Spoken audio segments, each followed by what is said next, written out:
Phil James back once again. Hopefully this time I am actually going live. I'm running a dick on. Oh God, please. It's so happening to me. Please wait that way. 1, 2, 3, 4, 5, 6, 7, 8, 9, 10. Okay.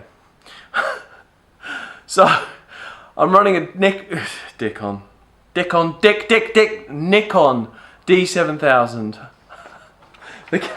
The camera that I use is a Nikon D7000. Unfortunately, I don't have the kind of equipment that, you know, superstars have. For example, have I mentioned Peter McKinnon? Because if I haven't, go and check out his site as well. If you want to know about photography, if you want to know about movie making, if you want to know about just anything that's just cool with cameras really, Peter McKinnon. Check him out, subscribe to him, incredible guy, love watching his stuff. Thank you, Peter. You pretty much brought me into this with Casey Neistat as well, because he is the man. Casey, you've gone a little bit off piece recently, but I like it. You know, you added Will Smith into a video, so hey, God bless. I've spent as little as I possibly can. I've got a couple of mini lights. I've just bought myself a microphone so that you can hear me, because otherwise I might sound like this. Right now, here we are. This is me, Phil James. If you like what I'm doing, please just try and subscribe. Maybe hit a like. Or, do you know what would also be really helpful for me? If you made comments. Comments to tell me how I'm doing, what I'm doing right, what I'm doing wrong, whether you like my videos. It does help, and I really, really appreciate it. Anyway, let's move on to the story. Today's story. Today I want to talk to you and show you a video about Cape Verde. Last December we went to Cape Verde and I loved it. There's not many places in the world that I like to go back to. I've been so many places in the world. I've been so lucky, so privileged. Unfortunately, I never put them on film because I've never thought about it. But now, you know, I don't go anywhere anymore really. I've ended up starting to want to put things on film. Work that one out. Anyway, crazy. We all are a little bit crazy though, aren't we? Today, Cape Verde, went to the island of Sal. Beautiful island. Well, to be fair, it's a desert. But for me, that's what I wanted. I wanted somewhere where I can go when it's cold in the UK, but where it's going to be hot. Really hot, or as hot as I can possibly get it, but as close as I can get it. So there's not many destinations that you can actually go to in December that fit those kind of criteria.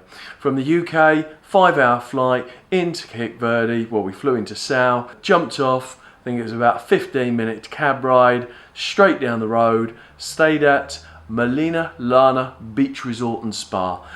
Awesome, absolutely loved it. I think we flew with TUI, they were great operators. I'm sure other operators go there as well, tour operators that is. Brilliant though, worked really well, perfectly smooth. Got to the hotel, no problem checking in, straight to our room, over the moon with the room. Beautiful, just perfect, exactly what I needed. Well, we both needed, H and I went. So we did stay in a room that had a pool at the end. And you'll see on the video, it's not just your own pool, but it is kind of your own pool, really. I will say in December, it's probably not necessary to book a pool just because of how cold that pool is. I dipped my toes in it. It was like ice. I think that only like Siberians jumped in the pool. Was very cold, so probably not necessary, but it was absolutely beautiful. And during the days, lovely to lay outside. You've got your own bit of space, you've got your own sunbed, so yeah, brilliant. A nice location, right near the restaurants, not too far from the beach. To be fair, the beach is just at the end of the walkway anyway, so you only have to walk about 50, 100 metres and you're on the beach. Beaches are huge, they go on for miles, it's endless beach. Now, I will say, the beach, even though it is beautiful sand, there is a couple of downs. First of all, the sand is not as magical white sand as we would all love to have. It is a little bit of a volcanic sand. As such, there is a little bit of black to it, and it might not be as grainy as some of you might like, but who cares? Building a sandcastle, you're all in. Did I go in the sea? No, not kind of a sea person in a place like that. I like to kind of see what's below me, but some people were swimming in the sea in December, so it's obviously got to be warm enough. And there's a lovely little cove just to swim in there as well, where obviously people were, because they've made it like that, because you will see from the video, you probably wouldn't want to go out and swim at the rest of it. Now, the reason why you wouldn't want to go out and swim at the rest of it is because Cape Verde is somewhere where kite surfing is extremely popular. In fact, someone told me it's one of the best places in the world. Sure, there's many amazing places to go kite surfing in the world, but there was a lot of kite surfers, so I did get a little bit of footage from the kite surfers. Really enjoyed watching them, but we're going to come on to another story in a minute about what happened. That was kind of funny, not funny at the time though, but is funny now. I find it very funny anyway, and so does H, my partner. Next thing I want to just mention about Melina Llana Beach Resort and Spa is the fact that they have the Bikini Club. Now, we didn't go to the Bikini Club, okay, but this is meant to be the best club in Cape Verde, hands down. In fact, I think it's been on TV an awful lot. I think there's been loads of TV things that they've filmed there and done there, and you know, we put the drone over the top of it and it looks awesome. You know, if I was back and a wee bit younger, just another 20 or 30 years maybe, I might actually go there. You know, my DJing days and probably my dancing days are a little bit over, unless you've checked out my Instagram, where you'll see I did a Just Dance party, pyjama party recently. Oh, it was crazy. Yeah, I did about 2 dances and had to fall down and nearly couldn't walk again for a few days. Anyway, we're going to come back to the kite surfing. Kite surfing, I'd love to do it. You guys who kite surf, you're incredible. Looks amazing. I'd love to do it, but don't think I could. Problem is, I'd end up breaking something. Either that or probably sailing into shore. Put it this way, I can't even fly a kite, so how am I going to fly a kite out at sea on a surfboard that I can't even surf? Exactly. So the next story that we're going to come on to about Cape Verde, and somewhere where you absolutely have to go if you are staying on the island of Sal, is you need to go horse riding. We don't have to, because some people don't like horses, some people don't like horse riding. But if you even like horse riding or like horses, you must go to this particular place. Santa Marilha Horse Excursions. Let's say that again. Santa Marilha Horse Excursions. It's about 5 minutes in a taxi, probably not even that, probably 3 minutes in a taxi. You could probably walk it from the resort where we were staying at Melina Llana Beach Resort, blah, blah, blah, blah, blah, blah. So, why is it so amazing? Well, firstly, because they take in rescue horses, and you're out there riding rescue horses. Now, you might think, rescue horse, that sounds scary. They're going to either eat me or buck or roo or ride off into the distance. Well, they did for my partner, but we come on to that in a minute. Actually, they are amazing crew. Most of the employees are from the island. Some of them do speak English, some of them don't, but they will always send you out with at least one English-speaking guide.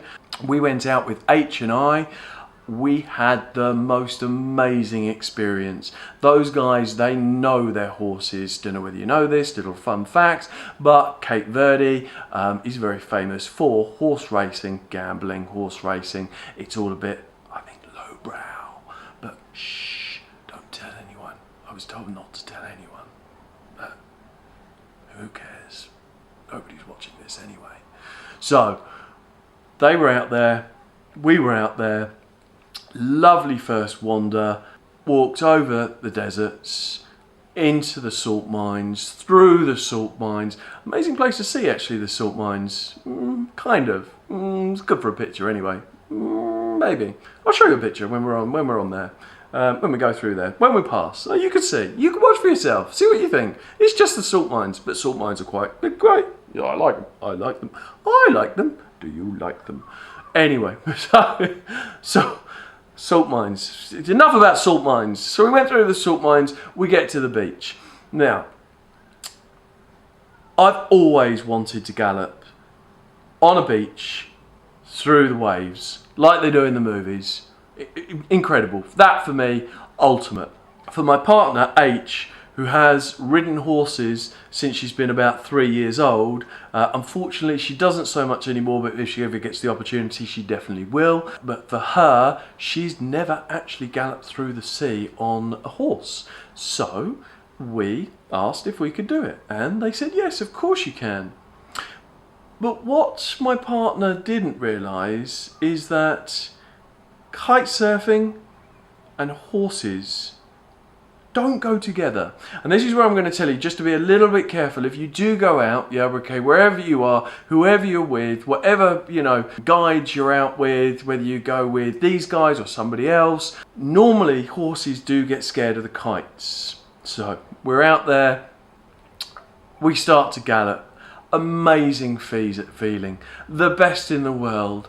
Wind rushing through your hair, the horse's mane just thriving and jibbing and jiving, and you feeling just purely energized.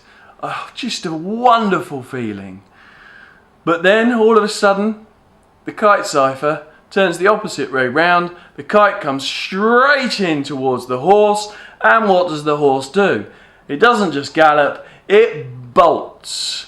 Well, now, as I said, my partner knows how to ride horses. She had a young horse, okay, she didn't mind, any horse would be fine for her. She had lots of things happen in her time while she's been riding horses, but this horse went off like a rocket because it doesn't like kites in its face. I'll be all honest, probably not many people do like kites in their face, and it wasn't very nice of this kite surfer to bring the kite quite so close to the horse. So the horse just goes and goes and goes and goes and goes and goes. Anyway, about 3 miles later she manages, and bear in mind the beaches do go on forever in Cape Verde if you have ever been, she manages to pull the horse up, okay, turn it round, slobbering everywhere. She thought she was going to die and fall off and blah blah blah, but anyway, turned out to be wonderful. She loved it. We've never stopped talking about it ever since. Myself, I galloped. I was very lucky that I've actually never galloped before. So this was my first ever episode galloping. Loved it. Again, my horse did want to have a little bit of a bolt, but because it was my first time galloping, I decided, or well, my guide decided for me, to strap the horse onto his horse just in case anything like that did happen, and thank goodness it did. It was very exciting because we got to go as fast as you possibly can with the 2 horses galloping, which is exhilarating by itself, but he did pull us up probably within about half a mile. Bye H is what we said while we were laughing in hysterics, and she's desperately trying to pull the horse up. Maybe add in the comments if there's anything else that you want to know about. As I say, it's Melina Llana Beach Resort and Spa where we stayed at. That's on Sal Island in Cape Verde. Cape Verde is just off the coast of West Africa. It's about an hour extra flight past Tenerife. The weather though is massively different. Tenerife in December, about 22 in the day. You've got Cape Verde, an hour extra flight, and you're 28 degrees during the daytime. So beautiful, love it. Amazing, definitely recommend it. This is how much I recommend. I don't rarely go back anywhere ever again. I like to go somewhere new all the time, but I'm going to go back to Cape Verde again. Unfortunately not the same resort this time. I've decided to pick a resort that's not even been built yet. Yeah, that's right, a resort that hasn't even been built. Wow, loved it. Looked, gin, tonic, phone, book. 2 days later, find out, hotel, not even there, doesn't even exist. Well, it does. It's got obviously some bricks and some cranes, and it's a building site. So it's meant to be ready in November or December. We go in December. We see. Maybe we stay, maybe we don't. Anyway, I'm sure everything will be sorted, and I'll bring you more news of that when it comes to that time, and obviously bring you a video of it and that particular resort. Because it's so brand new, you'll probably want to hear a little bit about it and see what it's like just for yourselves. But without further ado, I said, boom! Love to you all. Peace. See you all again soon.